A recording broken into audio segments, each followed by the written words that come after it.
Amigas, amigos, me da mucho gusto el poder conversar con ustedes después de tanto tiempo de no comunicarnos. La verdad me da mucho gusto, mucha felicidad el poder platicar con ustedes. Como saben, entregué la banda presidencial a nuestra compañera, amiga, extraordinaria presidenta Claudia Sheinbaum el 1 de octubre del año pasado. Hace un año y ya cerca de 2 meses. Y desde ese día, desde el 1 de octubre, me vine aquí, a la Quinta La Chingada, Palenque, Chiapas. Esta casa que me heredaron mis padres. La hizo Manuelita, mi madre. Ella la dirigió. No es un rancho, no es un latifundio, es una hectárea y un poco más. 13,000 metros cuadrados. Y decidí venirme e iniciar una vida nueva porque me retiré de la política activa, de la práctica política. No es una simulación. Estoy jubilado. Entonces, imagínense ustedes después de cerca de 50 años de lucha ininterrumpida, lo difícil que pudo ser el decir se acabó, cortar de tajo toda mi actividad pública, política, casi 50 años, porque empecé en 1975, 76 trabajando con los indígenas chontales en Nacajuca. Luego en 1977 fui director del Instituto Nacional Indigenista en Tabasco. Ahí aprendí a trabajar para la gente humilde, para la gente pobre. Tan es así que en mi expediente en Gobernación, en 1979, hay un reporte del temible policía Nazar Haro acusándome que era yo comunista, porque estaba defendiendo, apoyando, trabajando por los pobres. Así comencé y así terminé, porque concluí mi mandato como presidente y logré, junto con millones de mexicanos, ustedes y muchos, algunos ya se nos adelantaron, pero logramos el inicio de una transformación. Llevamos a la práctica el ideal de que por el bien de todos, primero los pobres. ¿Cómo no voy a estar contento? ¿Cómo no voy a estar feliz? Yo siempre he sostenido que la felicidad se obtiene cuando uno trabaja, lucha, procura la felicidad del prójimo. Entonces es cuando ya tenemos bienestar espiritual, bienestar del alma, felicidad. En el gobierno que dirigí, en 6 años, a pesar de la pandemia, con todos los daños, con toda la tristeza que nos dejó esa pandemia de COVID, 2 años muy difíciles, por el dolor y también porque se nos cayó la economía. Bueno, a pesar de eso, en el tiempo que estuve en la presidencia, salieron de la pobreza 13,400,000 mexicanos. Lo voy a repetir, 13,400,000 mexicanos. Nunca se había hecho eso, nunca, en un sexenio. Es un gran orgullo. Cuando llegué a la presidencia, el 42% de los mexicanos estaban en la pobreza, 42% de toda la población. Cuando dejé la presidencia, ya había bajado, la pobreza se había reducido al 29%. Y hay otros datos. También se redujo la desigualdad, porque México era país de unos cuantos, de los de arriba, de los oligarcas, los que se habían quedado con todos los bienes de la nación, con los bienes del pueblo, con la llamada política neoliberal o neoporfirista, porque lo que aplicaron fue lo que ya había puesto en práctica Porfirio Díaz: entregar los ferrocarriles, entregar el petróleo, entregar las minas, entregar las tierras a extranjeros y a grandes latifundistas vinculados a la cúpula del poder. Pues eso es el llamado neoliberalismo. Entonces, se dedicaron básicamente a saquear y se produjo pues una monstruosa desigualdad. En la época de Salinas, cuando hay más multimillonarios en México, ocupamos el 4º lugar en multimillonarios en el mundo, en el sexenio de Salinas. 4º lugar. Primero Estados Unidos, luego Alemania, luego Japón y luego México. Pero millones de pobres. Una injusta, monstruosa, reprobable desigualdad. Bueno, todavía con Calderón, para que tengan una idea, el sector de arriba, de los más ricos, dicen los técnicos, el decil de los que tienen más ingresos. Un rico tenía en la época de Calderón 35 veces más que un pobre del decil del sector de abajo. 35 veces más. Cuando dejé el gobierno, ya se había reducido la desigualdad a 16%. El rico tenía solo 16% más que el pobre en nuestro país. Y hay otros datos.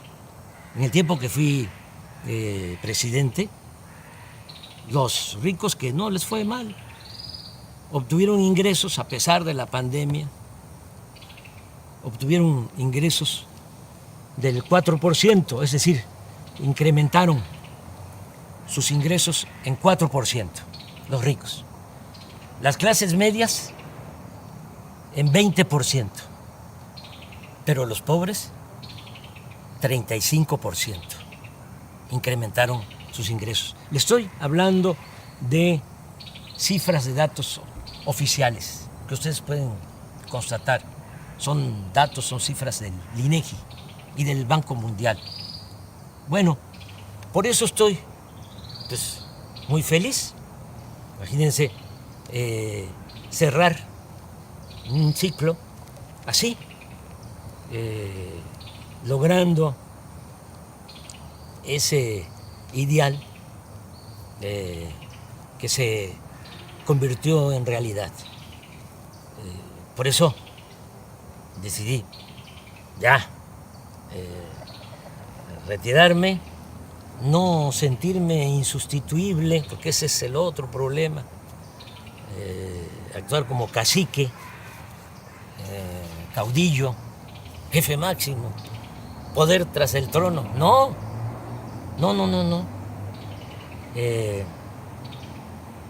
Hay que hacer valer la democracia, y nosotros en nuestro movimiento, este movimiento impulsado por millones de mexicanos,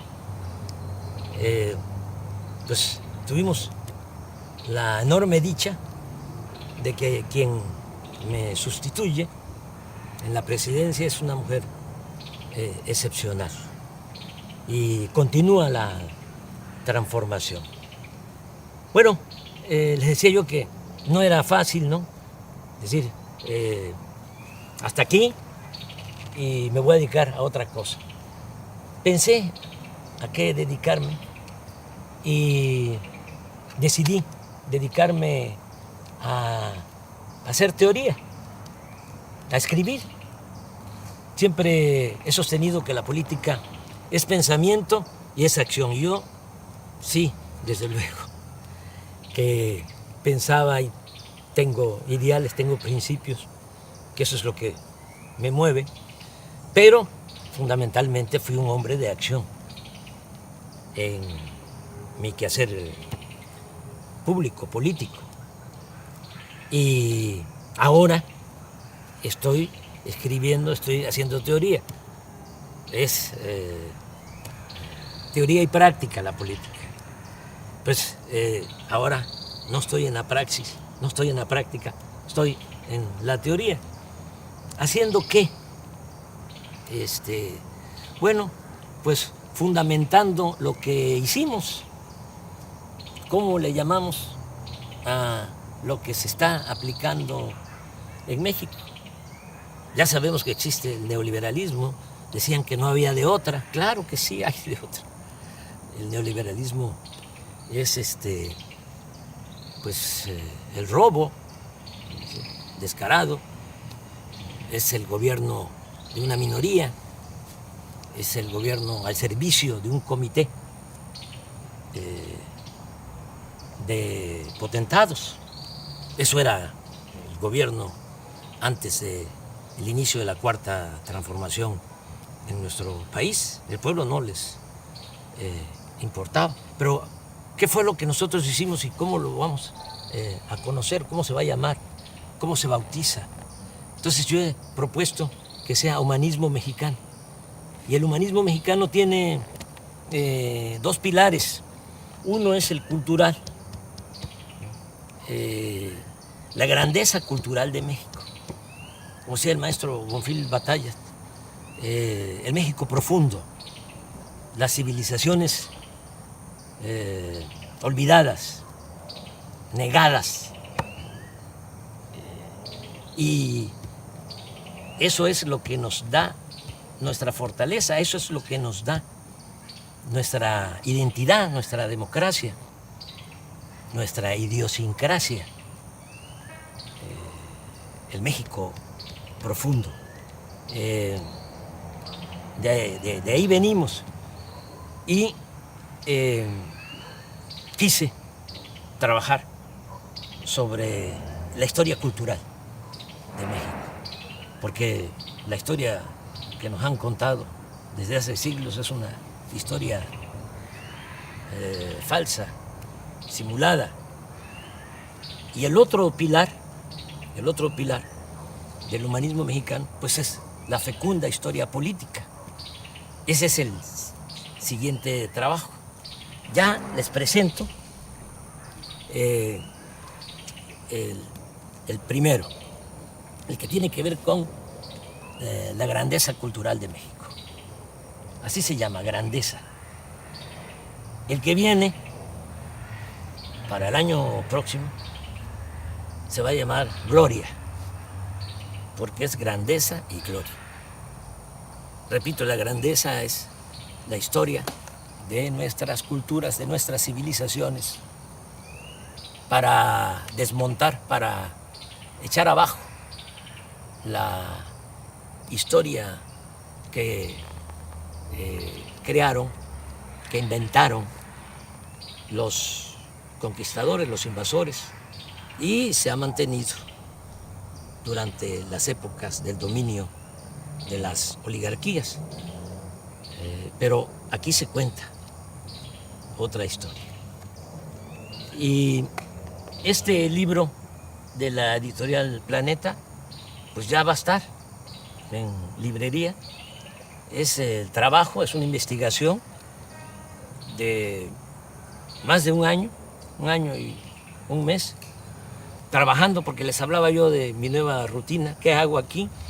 Bueno, me levanto temprano, como siempre, camino aquí hay un sendero entre los árboles,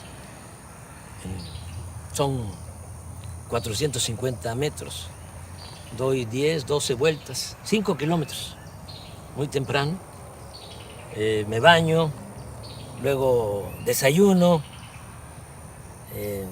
hay una señora Morbi que es la que me ayuda, me hace los alimentos, la comida, la limpieza de la casa, porque Beatriz está en México, viene, yo voy, he ido como 5 veces, claro, de manera muy discreta, para evitar los escándalos. Y se quedó allá porque ya Jesús, Ernesto, entró a la universidad y pues tiene que estar ahí, pendiente. Ya ustedes saben cómo somos en México, cómo son nuestras familias. Aunque Jesús ya tiene 18 años, pues ahí está con la mamá, es hijo único. Yo tengo 3 hijos mayores de mi finada esposa Rocío y Jesús con Beatriz. Y claro, nos hablamos todos los días. Bueno, después de que desayuno, como a las 9, me encierro en el despacho a escribir. Me levanto a las 12, me tomo mi pozol, camino un poquito aquí en el corredor de la casa, me vuelvo a sentar hasta las 2, como y sí doy una vuelta a todo el sendero después de la comida, veo un poco las noticias, tengo un teléfono de esos muy sencillos y como no son pues muy caritativos, no encuentro la palabra, el término, los dueños de los medios de comunicación, sobre todo los de la telefonía, y pues el mío es de recarga, ahí me salen noticias, claro, con 1 día, 2 días de retraso, pero no quiero más, no quiero saber más. Ya conozco bastante a nuestros adversarios, son pues muy obvios. Es muy difícil encontrar información, todo es pura manipulación porque los que se sentían dueños de México están molestos y entonces tienen también control de la mayoría de los medios. El 90% de los medios de información, que son medios de manipulación, periódicos, radio, televisión y hasta las benditas redes sociales. Pero hay un 10% de periódicos, de radio, en redes sociales, que sí hay información. Bueno, veo un poco lo que está pasando en el país y me vuelvo a sentar, vuelvo al despacho a escribir hasta las 7, 8 de la noche. Me acuesto temprano. Esa es mi rutina y pues voy a continuar así. Estoy presentando el libro de esta manera porque no puedo ir a presentarlo a México, a las plazas públicas. Me gustaría mucho, pero ¿saben qué? Ya me retiré de la actividad política. No hay que hacerle sombra a nuestra presidenta. Ella es la que conduce y lo está haciendo muy bien. No hay que dividirnos, hay que estar muy juntos, unidos. aquí está la lección de cómo se crearon grandes civilizaciones en México. Esta civilización, la gran cultura olmeca, cultura madre, que floreció 1000 años antes de Cristo y nos dejó la invención del calendario, del cero, de la escritura, y estas piezas, cabezas colosales, de basalto, imagínense la organización que tenían, la organización social, política, que estas piezas son de 25 toneladas aproximadamente, basalto. Y el basalto lo trasladaban desde la Sierra de los Tuxtla, en Veracruz. Cómo lo trasladaban en balsas por el mar y lo metían por el río Coatzacoalcos, porque la primera ciudad olmeca fue San Lorenzo, ahora es el municipio de Texistepec, muy cerca de Cozoleacaque, de Minatitlán, de Acayucan, ahí en el Istmo. Ahí se fundó la primera ciudad olmeca. Entonces, por el río Coatzacoalcos hasta San Lorenzo, que es una isla, y también hasta La Venta, Huimanguillo, Tabasco, que es la otra gran ciudad, en balsa, todos estos fragmentos de piedra para que los artistas olmecas esculpieran, hicieran estas grandes cabezas colosales, y también un arte fino, porque hasta lo pequeño es hermoso en las grandes civilizaciones que florecieron en nuestro país. Las ofrendas con personajes pequeños de jade, porque a diferencia de Europa, a nosotros nos gustaba más, a nuestros antepasados, el jade que el oro. Lo que ponía loco a los europeos y a los españoles era el oro. Por eso fue la conquista, porque traían hambre de oro, codicia de oro.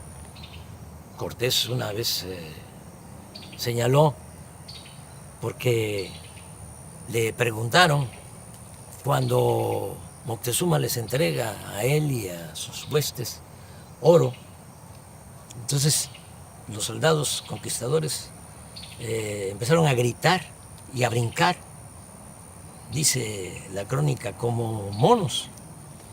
Entonces le preguntaron a Cortés que por qué les importaba tanto el oro. Aquí el dinero, la moneda era el cacao, y desde el punto de vista artístico, cultural, era el jade. Y la respuesta de Cortés fue: porque nosotros tenemos una enfermedad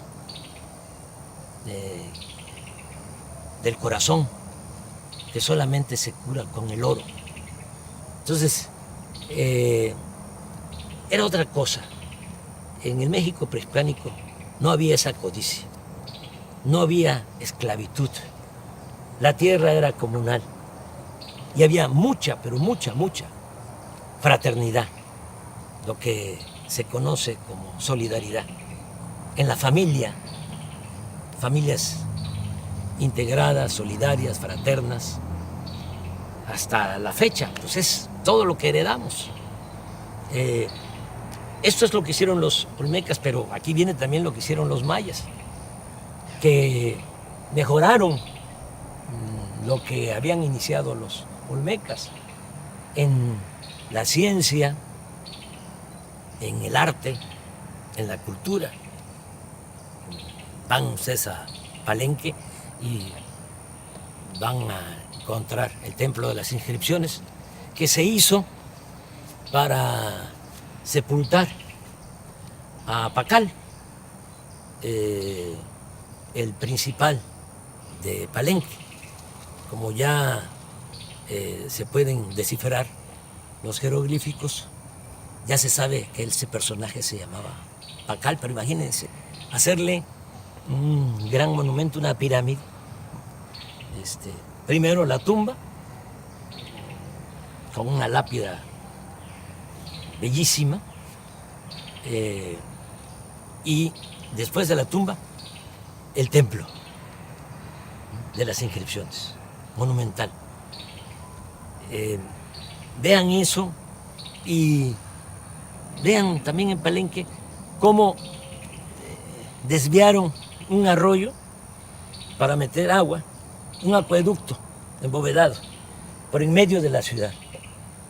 Y volteen a ver el palacio de la zona arqueológica y van a ver cómo están los techos, las bóvedas, con arco falso, porque no había fierro para hacer las estructuras, las cimbras, sino era la matemática, las piedras que iban uniéndose poco a poco en equilibrio hasta que se cerraban. Esa era la arquitectura. Estamos hablando de lo mejor del mundo en esa época. Los mayas en el periodo clásico logran toda esa civilización, logran toda esa creación del siglo IV al siglo IX. Si van aquí cerca, a 100 kilómetros, está Bonampak. Aquí está en el libro, quise poner un fragmento. Los murales de Bonampak. Estos se hicieron como en el siglo VII, siglo VIII. Cuando se pintan estos murales, los pintores mayas de estos murales no los había en ninguna parte del mundo, no los había en Europa en ese siglo, y pasaron siglos para que el arte de Europa igualara al arte de los olmecas, de los mayas. Y lo mismo con los zapotecas de Monte Albán, mixtecos, también de Oaxaca, los teotihuacanos, la ciudad de Teotihuacán llegó a tener 85,000 habitantes. Y desde San Lorenzo, la primera ciudad olmeca, decía yo, que se funda 1000 años antes de la era cristiana, ya tenía drenaje. Ya hablé de Palenque, que tenía acueducto, que tenía drenaje. Desde luego, Teotihuacán, drenaje. Xochicalco, en Morelos, drenaje. Todas las ciudades. Tenochtitlán, de los mexicas,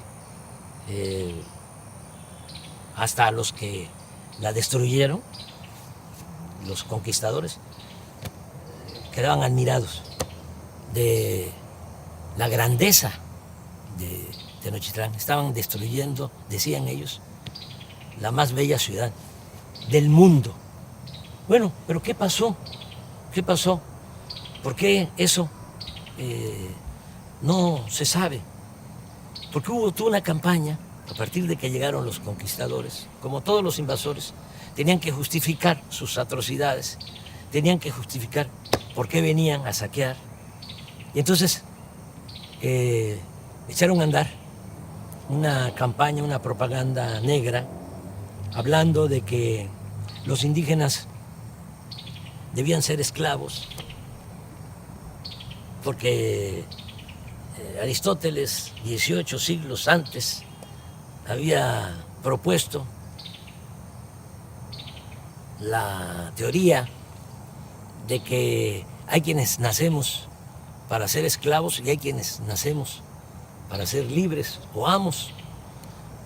Y los humanistas de ese entonces de España, humanistas entre comillas, con ese argumento sostenían que los indígenas tenían que ser esclavos, que no tenían alma, que eran como animales y que además ellos venían a civilizarnos. ¿Qué sucedió? Que se padeció de una gran tragedia porque vinieron a someter a las comunidades, a los pueblos originarios, a esclavizar. A mí me gustaría que este libro lo leyeran los españoles, porque aquí van a ver cómo marcaban, erraban con el fierro del rey en el rostro a los indígenas para esclavizarlos. Y otros horrores. Entonces, ¿qué hicieron? Pues echaron a andar toda una campaña diciendo, son bárbaros, son salvajes, pero además hacen sacrificios de sangre, arrancan los corazones, los exponen, los ofrecen a los dioses. Todo eso es pura mentira y eso lo demuestro. No hubo sacrificios. Cortés dice, ese fue el que creó todo. Y los frailes, sobre todo Motolinia, hizo la cartilla de las mentiras. Aquí van a encontrar. Y todos copiaron hasta la fecha. Hay muchos, incluso profesionales de la ciencia social, arqueólogos, antropólogos, sociólogos, filósofos, historiadores, que sostienen eso, esa gran mentira. Cortés dice que en 3 días en Tenochtitlán le sacaron el corazón a 8,000 personas, en 3 días. ¿Cómo es eso? Van a sacrificar 8,000. Bueno, pero todavía un fraile, Durán, habló de 80,000 en 4 días. 80,000 que les sacaron el corazón, todavía bullendo, dice, para ofrecerlo a los dioses. Motolinia, también 80,000. Aquí sostengo que eso ni en Europa, porque Darwin habla de que solo en 3 siglos en España, por la Inquisición, quemaron a 300,000. Achicharraron a 300,000, acusados de herejes. Y los mejores, porque eran los que dudaban. Y a la hoguera. Pero hasta eso lo considero exagerado. Pero aquí se fueron con eso y se fueron también, inventaron de que éramos, nuestros antepasados, caníbales, que comíamos carne humana. Nadie vio un sacrificio, nadie vio que se comieran a una persona. ¿Cómo es que en la toma y el cerco de Tenochtitlán, de 75 días que la gente se estaba muriendo de hambre, porque Cortés mandó a cortar el agua, el acueducto de Chapultepec hacia el Templo Mayor, hacia el centro de Tenochtitlán?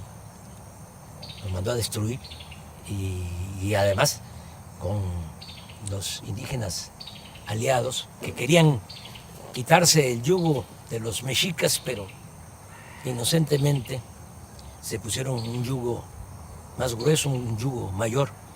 Bueno, bloquearon la entrada de alimentos y todo. Y si se estaban muriendo de hambre, ¿por qué no? Se comían entre ellos.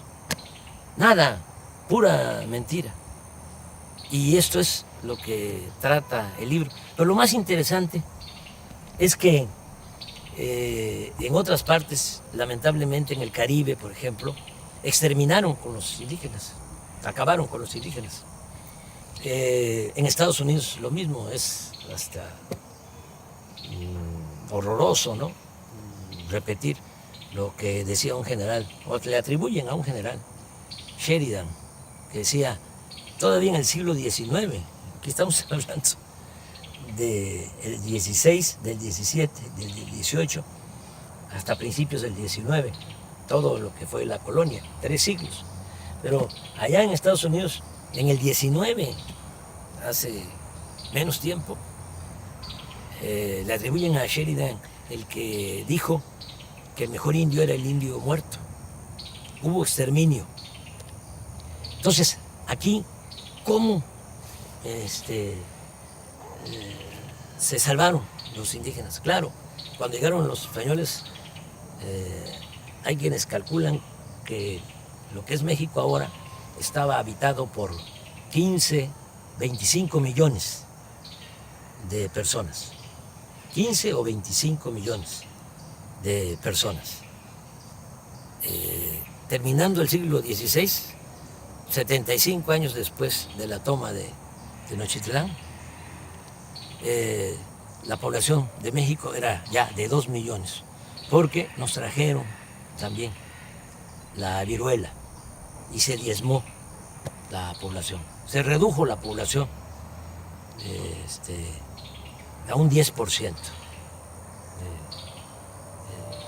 Una gran crisis demográfica.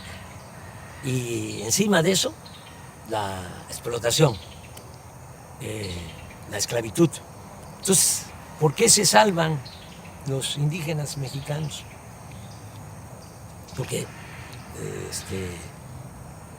muchos, incluso los mismos frailes, que vinieron a la conquista espiritual, decían que iba a desaparecer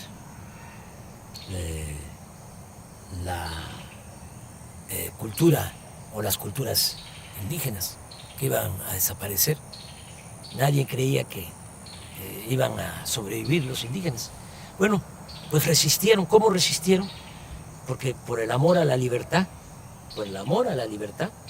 se fueron a los montes, a las montañas, a la sierra, a las islas, a los pantanos, a las zonas de refugio, y se llevaron a cuesta sus costumbres, sus tradiciones. Los nayaritas, los coras, por ejemplo, que eran dueños de todo el valle, de la parte de la costa, se subieron a la sierra. Allá están, coras, huicholes, pero hasta allá los perseguían para esclavizarlos, pero resistieron, y gracias a eso es que nos dejaron este legado cultural, nuestra identidad como mexicanos, que es lo que nos ha protegido siempre. Nos caemos y nos levantamos. Una gran reserva de valores culturales, morales, espirituales. Quedó la raíz y quedó el tronco, porque cuando se logra la independencia, pues ya no tenemos 15 millones, ni 25 millones, como antes de la llegada de los españoles, 300 años antes, 1821, tenemos 6.300.000. Sí, pero la buena nueva es que de esos 6.300.000, el 80% eran indígenas. Es decir, de cada 10, 8 indígenas. Y portadores de las tradiciones y de las costumbres. Y eso es lo que nos ha servido como escudo, es lo que nos protege, porque el mexicano es trabajador, el mexicano es honesto. La corrupción la trajeron los españoles, lo pruebo. Aquí no había codicia, no había robo. Las casas no tenían puertas, no tenían ventanas. Ya dije de que lo que había era ayuda mutua, tequio. Si se necesitaba hacer algo, todos cooperaban, todos ayudaban en una comunidad. Pues somos herederos de esas civilizaciones, y por eso México sigue siendo una potencia cultural en el mundo. Somos el cuarto país en el mundo con más lenguas. 290 lenguas se hablan en nuestro país. Primer lugar en América. Todo esto lo van a encontrar aquí para sentirnos orgullosos, porque con toda la campaña de difamación se desató el racismo. Y todavía, ¿no? Se escucha indio patarrajada, indita, naco, cuando deberíamos estar orgullosos de nuestro pasado. Sobre esto trata el libro y muchas otras cosas. Les va a gustar, estoy seguro. Les va a llevar tiempo, porque sí, por más que quise resumirlo, el original eran 1000 cuartillas, el libro tiene 600 y es una investigación. Y tengo que fundamentar todo lo que aquí sostengo. Entonces, se los recomiendo y, como les decía, ya para el año próximo viene Gloria, que es la historia política desde la independencia hasta la transformación. Ya para concluir, porque se nos está haciendo tarde, ya va a entrar la noche,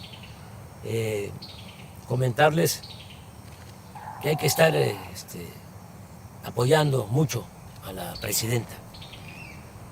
Es la mejor presidenta del mundo. Tenemos esa enorme dicha.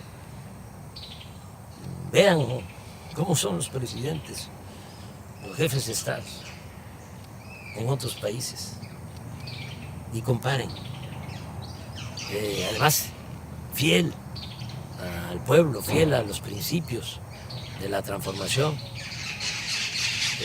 sosteniendo que solo el pueblo puede salvar al pueblo. Solo el pueblo puede salvar al pueblo. ¿O no es cierto? Van a salvar al pueblo los de arriba, los ambiciosos, los que están enfermos de poder y de dinero sobre todo. No, es el pueblo el que salva al pueblo. Y con el pueblo todo y sin el pueblo nada. El pueblo es el que manda en la democracia. Y por el bien de todos, hasta de los ricos, por el bien de todos, primero los pobres. Si no se atiende a la gente humilde, a la gente pobre, no se logra la paz. La paz es fruto de la justicia. Y nosotros tenemos paz y hay estabilidad política. Nada más que como puede más el sectarismo, el dogmatismo, el fanatismo de nuestros adversarios, puede más que el sentido común, no internalizan nada, ¿no?, de lo que se ha hecho y se va a seguir haciendo. Y hay que apoyar mucho a la presidenta, porque todavía es temporada de sopilotes. Y hay buitres, y hay halcones. Aquí no, aquí hay pajaritos, mire. Y al rato vienen las guacamayas, y vienen tropas de monos, de zaraguatos. Esta es mi vida, pero regresando, apoyar mucho a la presidenta. Yo no voy a recorrer el país, les comentaba, para presentar el libro, porque voy a seguir retirado, jubilado. Solo saldría a la calle por 3 razones. Una, si atentaran contra la democracia, como lo hacían antes, que sean los grandes fraudes, ¿no?, los potentados, los oligarcas, con los corruptos, para que el gobierno estuviese a su servicio. Y eso ya no se puede permitir, de ninguna manera, porque para el pobre tiene un significado distinto la democracia. Para el pobre la democracia es la sobrevivencia, es poder mantener a la familia, tener ingresos para garantizar la salud, el estudio de los hijos. Para el que tiene recursos puede ser un deber cívico y no pasa nada. Por eso hay quienes votan por los candidatos o candidatas más guapas o más guapos. Pero para el pobre es su sobrevivencia. Les estoy diciendo que es la mejor presidenta del mundo,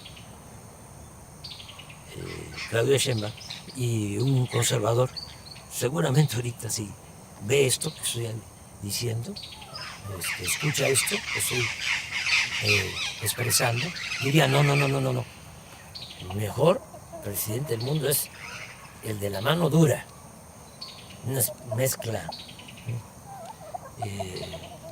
de Franco con Pinochet, con Díaz Ordaz, con Salinas, que convierta al país en una cárcel. Ese es el que necesitamos.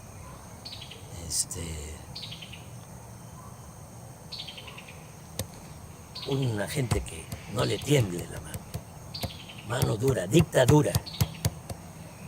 O otro presidente, acabo de leer a un texto de un presidente, una declaración, diciendo, hace como un mes antes de una elección que hubo en el sur de nuestra América, de que él no iba a darle ningún apoyo a los discapacitados, porque ese era un problema de los discapacitados, eran libres y ellos tenían que resolver su problema. Así son los conservadores, así piensan. Yo recuerdo que Fox decía que para qué darle pensión a los adultos mayores, que había que ponerlos a trabajar. Ese es el pensamiento conservador. Nosotros pensamos distinto.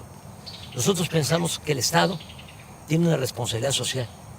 El gobierno no puede incumplir con su responsabilidad social. El gobierno tiene como objetivo garantizar el bienestar y la felicidad del pueblo. Ese es el objetivo principal del gobierno, no estar al servicio de una minoría rapaz.